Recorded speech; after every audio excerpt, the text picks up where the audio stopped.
Hello everyone, one second welcome back on your YouTube channel Dangi academy. बहुत बहुत स्वागत है आप सभी का दांगी एकेडमी पर।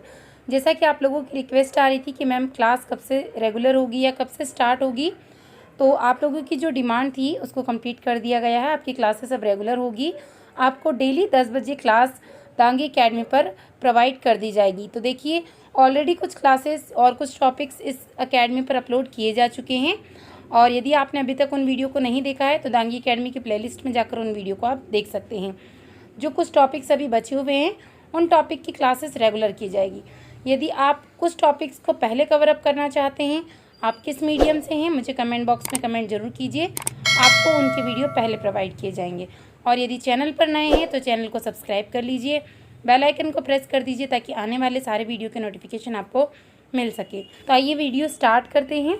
धातु या अधातु, मेटल्स एंड नॉन मेटल्स, इस टॉपिक में हम कवर अप करने वाले हैं। ये केमिस्ट्री का टॉपिक है, तो आने वाले सारे कॉम्पिटिटिव एग्ज़ाम में ये टॉपिक बहुत इंपॉर्टेंट है, तो इसको पूरा देखिएगा। और आने वाले वीडियो में इस टॉपिक के मैं आपको ऑब्जेक्टिव्स भी कवर अप करवा दूँगी। आने वाले वीडियो में मैं आपको इसके ऑब्जेक्टिव भी कवर अप करवा दूँगी। तो देखिए, ऑब्जेक्टिव लगाने से पहले आप टॉपिक को पूरे डिटेल में अच्छे से समझ लीजिए।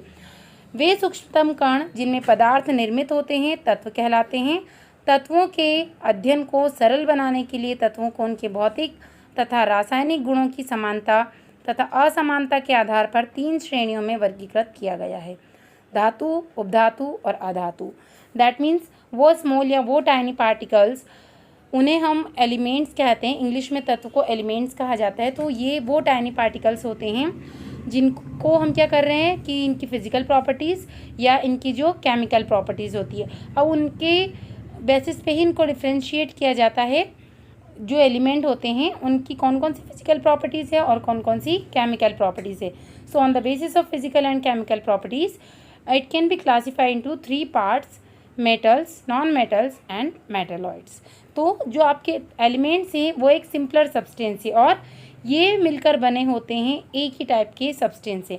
इसकी ऑलरेडी एक वीडियो, जो स्टूडेंट सिर्फ इंग्लिश मीडियम से हैं, यदि वो इस वीडियो को देखना चाहते हैं तो ऑलरेडी आप दांगी एकेडमी के प्लेलिस्ट में जाकर इस वीडियो को देख सकते हैं। वहाँ पर आपको ये वीडियो मिल जाएगी। उसके बाद बात कर लेते हैं कि एक टॉपिक को हम डिटेल में देख लेते हैं। धातु, वे तत्व जो ऊष्मा तथा विद्युत का चालन करते हैं धातु कहलाते हैं, यानी मेटल्स। जो गुड कंडक्टर होते हैं हीट एंड इलेक्ट्रिसिटी के, उन्हें हम कहते हैं मेटल्स। अथवा धातु वे तत्व होते हैं। अब देखिए, यदि आप डेफिनेशन के अकॉर्डिंग देखेंगे तो हमेशा इस डेफिनेशन को आप माइंड में रखिए: जो इलेक्ट्रॉन त्याग कर धन आयन बनाने की प्रवृत्ति रखते हैं, अर्थात धातुएं विद्युत धनात्मक होती हैं। धातुएं ये सारी प्रॉपर्टीज़ में आ जाएंगी। अघातवर्धनी यानी मेलियाबल, तन्य यानी डक्टाइल होती है, और सामान्यतः ये कमरे के ताप पर ठोस होती है। परंतु अब ये सब क्या है, एक्सेप्शन है। मरकरी जो कि कमरे के ताप पर द्रव अवस्था में होती है। अब एक बार इंग्लिश में देख लेते हैं, यानी good conductor of heat and electricity. According to definition यदि देखोगे तो जो मेटल्स ये होती हैं उनके ऊपर हमेशा कैसा चार्ज रहेगा, प्लस चार्ज रहेगा। धातुएं कैसे चार्ज रहेंगे उनके ऊपर, पॉजिटिव, क्योंकि ये क्या कर रही है, इलेक्ट्रॉन डोनेट कर रही है। तो जो इलेक्ट्रॉन डोनेट करता है उनके ऊपर कैसा चार्ज आ जाता है, पॉजिटिव चार्ज हो जाता है। तो ध्यान रखिए, हिंदी मीडियम वाले कैसे ध्यान रखेंगे, धातु, धातु के ऊपर होता है धन आयन, यानी ये इलेक्ट्रॉन का त्याग करती है और क्या बनाती है, धन आयन यानी विद्युत धनात्मक होती है। और आघातवर्धनी यानी मेलियाबल होती है, यानी इनको हम क्या कर सकते हैं, पीट पीट कर एक पतली चादर के रूप में इनको कन्वर्ट कर सकते हैं। डक्टाइल यानी इनके लंबे लंबे तार खींचे जा सकते हैं। और आपने देखा होगा जनरली जितनी भी मेटल्स होती हैं या धातुएं होती हैं वो कमरे के ताप पर ठोस होती है, जैसे लोहे, तांबा, ये सभी देखा होगा। बट एक्सेप्शन है इसका मरकरी। मरकरी यानी Hg, इसको कहा जाता है पारा। ये कमरे के ताप पर द्रव अवस्था में पाया जाता है। ये बहुत सारे कॉम्पिटिटिव एग्जाम में पूछा गया है कि कौन सी धातु कमरे के ताप पर द्रव अवस्था में पाई जाती है, तो मरकरी या Hg आपको ध्यान रखना है। ठीक है, ये आपको द्रव अवस्था में मिलेगी। और ये कहाँ पर होती है, तो ये जनरली आपको दिखाई देगी थर्मामीटर में। अब कौन से थर्मामीटर में होती है, तो देखिए ये ध्यान रखिए आप, डॉक्टर थर्मामीटर में, जिससे तापमान नापा जाता है, बॉडी का टेम्परेचर मेंशन किया जाता है, उस थर्मामीटर में मरकरी या पारा भरा होता है। अब उदाहरण दे दिए आपको सारी मेटल्स के, ये सभी क्या हैं, कमरे के ताप पर जिससे आपको ठोस मिलेगी, या जितनी भी धातुएं हैं उनकी ये उदाहरण में यहाँ पर दिए गए हैं। तो ऑब्जेक्टिव इस टाइप से भी पूछा जा सकता है कि निम्नलिखित में से कौन सी धातु है। अब इनकी प्रॉपर्टीज़ हम देख लेते हैं। धातुओं के भौतिक गुण, तो देखिए धात्विक चमक उनमें होती है। तो धात्विक चमक क्यों होती है, इसका रीज़न हम देख लेते हैं। तो देखिए धात्विक चमक, मुक्त इलेक्ट्रॉन उनके अंदर प्रेजेंट होंगे। मुक्त इलेक्ट्रॉन यानी फ्री इलेक्ट्रॉन की उपस्थिति के कारण शुद्ध धातुओं की सतह चमक युक्त होती है तथा धातुओं पर लैप या पॉलिश करके भी उनकी सतह को चमकदार बनाया जा सकता है। जैसे सोना या चांदी देखा होगा तो उनकी जो सरफेस होती है वो शाइनी प्रॉपर्टी होती है, क्योंकि उनके अंदर फ्री इलेक्ट्रॉन प्रेजेंट होते हैं और इन्हीं फ्री इलेक्ट्रॉन के कारण उनकी जो प्रॉपर्टी होती है वो शाइनी होती है और उन पर हम इनको पॉलिश करके और उनकी सरफेस को शाइनी बना सकते हैं। ये उदाहरण देख सकते हैं, तांबा, सोना, चांदी, इन सभी में धात्विक चमक होती है और इसीलिए इनका जो उपयोग होता है ऑर्नामेंट्स या ज्वेलरी बनाने के लिए इनका किया जाता है। अब एक्सेप्शन क्या है, आयोडीन और ग्रेफाइट, ये भी चमकीली है, बट ये ध्यान रखिए चमकीली तो है बट ये धातु नहीं है, ये क्या होती हैं, अधातु होती हैं। अब विद्युत एवं ऊष्मा की सुचालकता, यानी ये कंडक्टर होते हैं हीट एंड इलेक्ट्रिसिटी के। तो जो मोस्ट ऑफ देम जितनी भी मेटल्स होती हैं वो विद्युत और ऊष्मा की सुचालक होती है, अर्थात सुगमता से विद्युत एवं ऊष्मा को अपने अंदर से प्रवाहित होने देती है। यानी मान लीजिए कोई एक मेटल का तार है, यहाँ से आप हीट या इलेक्ट्रिसिटी को पास करें, मान लीजिए यहाँ से इसको गर्म कर रहे हैं सिरे को और कुछ समय बाद आप यहाँ पकड़े तो यहाँ पर भी आपको गर्म फील होगा, यानी कि गर्मी जो थी यानी ऊष्मा के जो कण थे यहाँ से गति करते करते इस सिरे तक पहुँच चुके हैं। सेम ऐसे ही विद्युत में भी होता है, विद्युत भी एक सिरे से दूसरे सिरे तक वो पहुँच जाती है। तो ये उदाहरण है। अब ऑब्जेक्टिव इस टाइप से पूछा जा सकता है कि ये जो चालन हो रहा है वो किस कारण से होता है, क्यों होता है, क्या प्रेजेंट होता है धातुओं के अंदर। तो इनके अंदर होते हैं फ्री इलेक्ट्रॉन या मुक्त इलेक्ट्रॉन। तो अगर क्वेश्चन आया कि धातुओं में विद्युत या ऊष्मा का चालन किस कारण से होता है या क्यों होता है, तो किसके कारण होता है, मुक्त इलेक्ट्रॉन या फ्री इलेक्ट्रॉन के कारण में ऊष्मा या विद्युत का चालन होता है। तो अब क्रम पूछा गया है, अगला ऑब्जेक्टिव इस टाइप से पूछा जा सकता है कि विद्युत चालकता का क्रम बताइए। तो देखिए सबसे जो चालक धातु है वो है आपकी सिल्वर, उसके बाद है कॉपर, उसके बाद है एल्यूमिनियम। यानी कि इसी कारण हमारे घर में जो विद्युत के संचालन के लिए कॉपर तथा एल्यूमिनियम के तारों का प्रयोग किया जाता है। बट सबसे ज़्यादा चालन तो Ag या सिल्वर यानी चांदी में हो रहा है, बट क्योंकि ये महंगी धातु होती है इसलिए इसका कम उपयोग किया जाता है और ज़्यादातर इनका उपयोग किया जाता है। बट ये क्रम हमें ध्यान रखना है। अपवाद है, धातु तो है लेकिन ये इनका जो है आपका चालन नहीं करती, जैसे टंगस्टन हो गया, लेड हो गया और मरकरी हो गया। टंगस्टन क्या होता है, टंगस्टन आपने देखा होगा बल्ब के जो तार होते हैं या इसकी जो बल्ब के अंदर आपने देखा होगा उसका जो तंतु या फिलामेंट बना होता है वो किसका बना होता है, ये भी एक ऑब्जेक्टिव क्वेश्चन हो गया। ये बना होता है टंगस्टन का, क्योंकि ये क्या होता है बहुत ऊष्मारोधी होता है, नहीं ये जल्दी से पिघलती नहीं है, इसी वजह से बल्ब में इसका जो टंगस्टन है फिलामेंट जो है इसी का बनाया जाता है। अब कुछ अपवाद दिए गए हैं। विद्युत तार जैसे कॉपर, सिल्वर धातु इनके द्वारा निर्मित होती है जो विद्युत की उत्तम चालक है, इसलिए यदि हम इन्हें डायरेक्ट छुएंगे तो इसी कारण से हमें करंट लग सकता है। इसलिए इनके ऊपर क्या किया जाता है, किसी भी अचालक पदार्थ का जो विद्युत का चालन नहीं करता है उसकी कोटिंग कर दी जाती है। आघातवर्धनीयता, कुछ धातुएं आघातवर्धनीय होती है अर्थात इन्हें पीटकर धातु की पतली चादर के रूप में परिवर्तित कर दिया जाता है। आघातवर्धनीयता यानी इंग्लिश में इसे कहा जाता है मेलिएबल प्रॉपर्टीज़। तो इसे क्या किया जाता है, हथौड़े की हेल्प से इनको पीटा जाता है और ये बिना टूटे पतली एक चद्दर के रूप में कन्वर्ट हो जाती है। जैसे चांदी, सोना ये आघातवर्धनीय धातु हैं तो इन्हें पीट कर बहुत ही पतली चादर के रूप में परिवर्तित किया जा सकता है। उसके अलावा एल्यूमिनियम, इनके एग्जांपल्स आपने देखे होंगे जैसे कि चॉकलेट की रैपिंग की जाती है, सिगरेट के कवर और मेडिसिन्स के कवर्स आपने देखे होंगे, ये सब एल्यूमिनियम फॉइल के बनाए जाते हैं। इसके अलावा भी आपने देखा होगा एल्यूमिनियम फॉइल का जो डिब्बाबंद खाद्य पदार्थ जैसे बिस्किट हुए या एल्यूमिनियम फॉइल मिलती है खाने को पैकिंग करने के लिए। जिंक धातु और मरकरी धातु इसके अपवाद हैं, ये जल्दी से ब्रेक हो जाती है। तन्यता या डक्टिलिटी, तो कुछ धातुएं जैसे सामान्यतः तन्य होती है, जब इन्हें खींचा जाता है तो ये पतले पतले तारों के रूप में कन्वर्ट हो जाती है। तो सबसे ज़्यादा जो डक्टिलिटी की प्रॉपर्टी होती है, तन्यता की प्रॉपर्टी होती है, वो होती है सोने के अंदर। यानी 1 ग्राम सोने को 2 किलोमीटर लंबे पतले तार के रूप में खींचा जा सकता है। उसके बाद होती है चांदी। तो कभी भी जैसे इनकी सीक्वेंस पूछा जाए तो हमेशा ध्यान रखना है सबसे ज़्यादा तन्यता की प्रॉपर्टी या डक्टिलिटी होती है सोने में, उसके बाद चांदी में होती है। तो चांदी में होती है 1 ग्राम को खींचा जा सकता है 0.008 मिलीमीटर व्यास के महीन तार में इसको कन्वर्ट किया जा सकता है। उसके बाद आएगा आपका टंगस्टन। टंगस्टन को भी बहुत ही बारीक यानी एकदम अदृश्य तार के बराबर इसको खींचा जा सकता है। तो ये ध्यान रखिए आप, सोना, चांदी और टंगस्टन इनमें बहुत ज़्यादा डक्टिलिटी पाई जाती है। उसके बाद इसके अपवाद हो जाएंगे आपके, एक्सेप्शन हो जाएंगे जिंक और मरकरी या गैलियम, ये ब्रेक हो जाती। कठोरता या हार्डनेस, तो जितनी भी धातुएं होती हैं लगभग साधारण ताप पर ये कठोर होती हैं। उदाहरण आप देख सकते हैं एल्यूमिनियम, तांबा, इन सबको आपने टच करके देखा होगा, सब हार्ड फील होती है। कुछ एक्सेप्शन है जैसे सोडियम, ये सॉफ्ट धातु है, सॉफ्ट धातु या सॉफ्ट मेटल है, इसको हम किसी भी चाकू की हेल्प से कट कर सकते हैं ईजिली। और पोटेशियम, ये दोनों ही सॉफ्ट धातुएं हैं।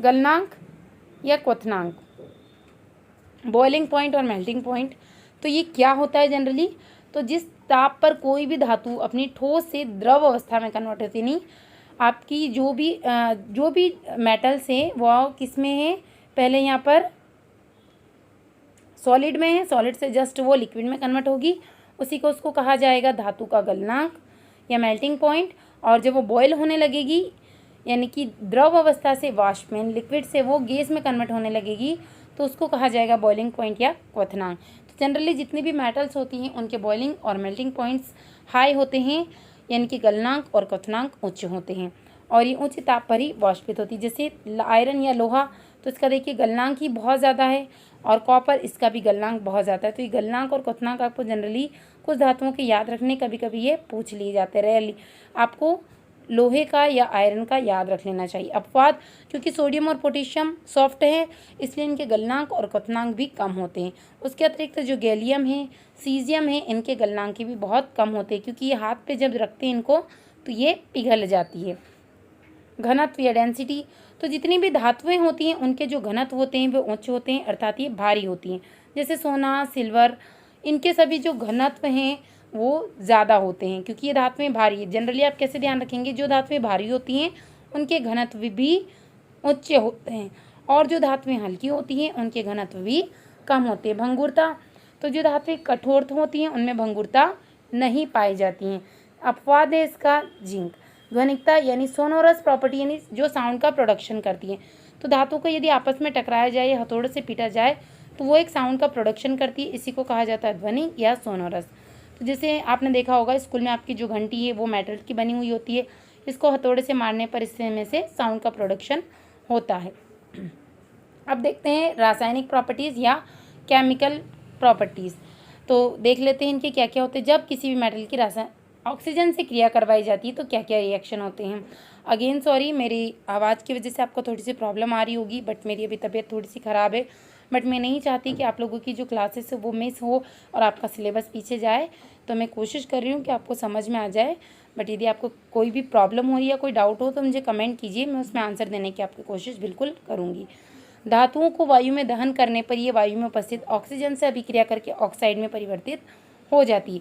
यानी मान लीजिए कोई भी धातु है, इसको एम से हम बता सकते हैं, मेटल है, और जब ऑक्सीजन से क्रिया कर रही है ये, तो किसका फॉर्मेशन कर रही है, धातु ऑक्साइड का फॉर्मेशन कर रही है, यानी मेटल ऑक्साइड का ये फॉर्मेशन कर रही है, MO2 का फॉर्मेशन कर रही है।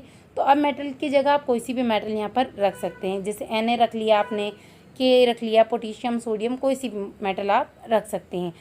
इसी प्रकार जो निर्मित ऑक्साइड के जली विलयन, जब ये धातु ऑक्साइड इसको जल में घोलेंगे तो जो विलयन बनेगा वो बनेगा आपका क्षारी। कैसा बनेगा, क्षारी। आप क्षारी अम्लीय क्या होता है इसका वीडियो भी आप लोगों को, यानी अम्ल और क्षार का वीडियो आपको दांगी अकेडमी के प्लेलिस्ट में वहाँ पर मिल जाएगा। वीडियो अच्छा लगा हो तो लाइक ज़रूर कीजिएगा। तो देखिए क्षारी की प्रॉपर्टी क्या होती है कि लाल लिटमस को कैसा कर देते हैं, नीला कर देते हैं, और यदि लिटमस पेपर नीला हो तो उस पर कोई भी प्रभाव नहीं होता है। अब क्षार धातु जैसे सोडियम और पोटेशियम, तो इसको एग्जाम्पल से हम देख लेते हैं। देखिए यहाँ पर आपने धातु ले लिए MO2, रिएक्शन करवाई, ट्वाइस M2O बन गया, तो M की जगह आप इसमें से कोई सी भी धातु यहाँ पर रख सकते हैं। तो देखिए जो मैग्नीशियम धातु होती है वो कम सक्रिय होती है, यानी कम एक्टिव होती है, इसलिए कमरे के ताप पर वो O2 से संयोग नहीं करती, यानी ऑक्सीजन से संयोग नहीं करती है। परंतु ऑक्सीजन की उपस्थिति में जब मैग्नीशियम को जलाया जाता है तो ये जलकर मैग्नीशियम ऑक्साइड में परिवर्तित हो जाती है, और इसकी जो राख होती है बिल्कुल वाइट पाउडर ये आपको मिलेगा, और जो धुआं भी होता है वो एकदम वाइट मिलता है। यानी O2 से रिएक्शन नहीं करेगी, लेकिन इसकी प्रेजेंस में जलकर वो मैग्नीशियम ऑक्साइड का फॉर्मेशन जरूर करती है। एल्यूमिनियम क्या करेगा, वायु की उपस्थिति में जब इसको जलाया जाएगा तो ये क्या करता है, Al2O3 का फॉर्मेशन करता है, और ये किस एम्फोटेरिक प्रवृत्ति का होता है, यानी उभयधर्मी प्रकृति का ये होता है। जो भी बच्चे इंग्लिश मीडियम का है इसमें पूरा मैं कन्वर्ट करके बता रही हूँ। आई होप आप लोगों को कोई प्रॉब्लम नहीं हो रही होगी, और यदि फिर भी आपको कोई भी डाउट आ रहा है तो मुझे कमेंट कीजिए, मैं आपको सेपरेट वीडियो प्रोवाइड करवाने की कोशिश करूँगी, क्योंकि यह अम्लीय और क्षारीय दोनों प्रकृति के गुण रखता है। यानी यदि क्वेश्चन आ जाता है कि उभयधर्मी क्या होते हैं, तो उभयधर्मी वो पदार्थ होते हैं जिनमें अम्ल और क्षार दोनों के गुण होते हैं, या दोनों की प्रकृति वो दर्शाते हैं। लोहे का टुकड़ा कभी भी वायु में नहीं जलता है, लेकिन यदि उसको छील लिया जाए, उसकी छीलन जो होती है वो तीव्रता से जलती है। कॉपर का दहन ऑक्सीजन में कराने पर ये क्या बनाएगा, कॉपर का ऑक्साइड। तो देखिए, यदि आपने डिटेल में स्टडी कर ली है तो आपको कोई भी प्रॉब्लम नहीं आएगी। डायरेक्टिव ऑब्जेक्टिव लगाने से क्या होगा कि यदि कोई ऑप्शन जो मैं आपको प्रोवाइड करवा रही वो एग्ज़ाम में नहीं आता तो फिर आपको प्रॉब्लम वहाँ पर हो सकती है। ये टॉपिक कंप्लीट होने के बाद मैं आपको इसके ऑब्जेक्टिव भी इस पर ही प्रोवाइड करवा दूँगी। धातुओं की जल से अभिक्रिया, जब किसी भी मेटल की वाटर के साथ रिएक्शन करवाई जाएगी तो वो वाटर से रिएक्शन करके क्या बनाएगा, हाइड्रोजन गैस का फॉर्मेशन वहाँ पर करेगा, यानी कि हाइड्रोजन गैस और धातु ऑक्साइड तथा धातु हाइड्रोक्साइड निर्मित करता है। यानी धातु जल के साथ रिएक्शन करके किस किस का फॉर्मेशन कर सकती है, हाइड्रोजन गैस, मेटल ऑक्साइड और मेटल हाइड्रोक्साइड। तो देखिए, हमने यहाँ पर मान लीजिए कि सोडियम ले लिया है, पोटेशियम ले लिया, जब इसको ठंडे जल के साथ रिएक्शन करवाए तो ये फास्ट रिएक्शन करेगा और क्या क्या बनेगा, हाइड्रोजन गैस और मेटल हाइड्रोक्साइड। देखिए, ये मेटल ले लिए, हाइड्रोजन वाटर से रिएक्शन करवाई तो ये बना धातु हाइड्रोक्साइड और हाइड्रोजन, और हीट रिलीज होगी यहाँ पर। उसके बाद कैल्शियम की जब ठंडे जल से रिएक्शन करवाई जाती है तो ये क्या बनेगा, कैल्शियम हाइड्रोक्साइड। यानी कैल्शियम धातु है, ये हाइड्रोक्साइड बना, हाइड्रोजन गैस रिमूव होगी और इसमें से उत्सर्जित ऊष्मा इतनी ज़्यादा नहीं होगी कि हाइड्रोजन गैस को प्रज्वलित कर सके। यानी यदि आप ये लेबोरेटरी में इस रिएक्शन को कर रहे हैं और टेस्ट ट्यूब के माउथ पर यदि आप जलती हुई मोमबत्ती ले जाएंगे तो इतनी फास्ट गैस नहीं निकलती है कि वो उसको जला सके।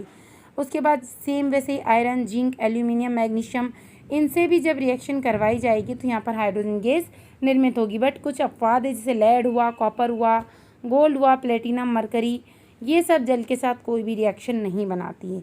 अब ये पॉइंट आपको ध्यान रखना है, एक्वारेजिया सांद्र हाइड्रोक्लोरिक अम्ल HCl और सांद्र नाइट्रिक अम्ल HNO3, ये कब बनाया जाता है, ये बहुत बार पूछा गया है कि किस रेशियो में लिया जाता है या किस किस से मिलकर बना जाता है। एक्वारेजिया क्या होता है, तो HCl और HNO3 3:1 के अनुपात में लेकर इसको बनाया जाता है। धातुओं की हाइड्रोजन के साथ क्रिया, अभी हमने किसके साथ देखी है, ऑक्सीजन के साथ देख ली और वाटर के साथ देख ली। अब हाइड्रोजन के साथ क्रिया क्या होगी, जब भी किसी भी धातु की हाइड्रोजन के साथ में क्रिया करवाई जाती है तो सामान्यतः तो ये कोई क्रिया नहीं दर्शाएगी, लेकिन जैसे सोडियम हो गई, पोटेशियम हो गई, कैल्शियम हो गई, ये इससे रिएक्शन करके ये किससे रिएक्शन करेगी, H2 से, और किसका फॉर्मेशन करेगी, धात्विक लवण के समान ठोस यौगिक अर्थात हाइड्राइड का फॉर्मेशन करेगी। जैसे देखिए, यहाँ पर हो गया, आपने सोडियम ले लिया और H2 से रिएक्शन करवाई तो सोडियम हाइड्राइड का फॉर्मेशन यहाँ पर हो जाता है। अब तनु अम्ल के साथ में तो अम्ल तनु भी होगा, और यानी डाइल्यूट और कंसंट्रेशन दोनों के साथ में अलग अलग क्रिया करवाएगा। तो यहाँ पर जब आप तनु अम्ल के साथ करवाओगे तो आपको हाइड्रोजन गैस मिलेगी और धातु लवण, यानी धातुओं की तनु हाइड्रोक्लोरिक अम्ल के साथ में यदि रिएक्शन करवा रहे हैं HCl, क्योंकि ये भी एक अम्ल है, इससे रिएक्शन करवाई तो देखिए H2 गैस रिलीज होगी और धातु क्लोराइड का यहाँ पे फॉर्मेशन हो जाएगी। यानी धातु के साथ यहाँ पे आपने सोडियम ले ली तो यहाँ पर NaCl का फॉर्मेशन होगा। अब यदि H2SO4 के साथ रिएक्शन करवा रहे तो यहाँ पे धातु सल्फेट बनेगा और H2 गैस रिलीज होगी। सपोज यहाँ पर आपने सोडियम लिया था तो यहाँ पर क्या बनेगा, Na2SO4। उसके बाद आपने ले ली HNO3 के साथ में, तो जैसे मैग्नीशियम की रिएक्शन करवाई तो MgNO3 बना एक्वस के फॉर्म में और हाइड्रोजन गैस रिलीज हुई। यानी तीनों अम्ल के साथ आपने रिएक्शन करवा के देख लिए, बट तीनों के साथ में ही आपको हाइड्रोजन गैस यहाँ पर रिलीज होगी। अब देख लेते हैं धातुओं की लवण विलयनों के साथ में अभिक्रिया। जब किसी कम सक्रिय धातु के लवण के विलयन में अधिक सक्रिय धातु को डाला जाता है तो अधिक सक्रिय धातु अपने से कम सक्रिय धातु के लवण के विलयन से कम सक्रिय धातु को विस्थापित करके स्वयं उसका स्थान लेकर अधिक सक्रिय धातु के लवण में विलयन में परिवर्तित हो जाती है। यानी कि देखिए, यदि आपने ऐसे विलयन में डाला है जो कम एक्टिव थी और ज़्यादा एक्टिव उसको मिल गया तो वो उसको रिप्लेस कर देगी कम एक्टिव को, और उसकी जगह कौन आ जाएगा, ज़्यादा एक्टिव। क्लोरीन से रिएक्शन करवाते हैं तो देखिए, धातु तथा क्लोरीन की परस्पर क्रिया द्वारा आयनिक क्लोराइड निर्मित होते हैं और धात्विक क्लोराइडों का निर्माण धातु परमाणु द्वारा इलेक्ट्रॉन त्यागने से निर्मित धन आयन तथा क्लोरीन परमाणु द्वारा इलेक्ट्रॉन ग्रहण करने से निर्मित ऋण आयन के मध्य परस्पर आकर्षण द्वारा होता है। देखिए यहाँ पे सोडियम लिया, क्लोरीन से रिएक्शन करवाए तो क्या बना, सोडियम क्लोराइड। तो यानी आप कोई भी धातु की रिएक्शन क्लोरीन से करवाएंगे तो आपको धात्विक क्लोराइड का फॉर्मेशन होगा। तो ये एम यानी आप कोई सी भी मेटल की रिएक्शन क्लोरीन से करवाएंगे तो यहाँ पर इस टाइप से क्लोराइड का फॉर्मेशन होगा।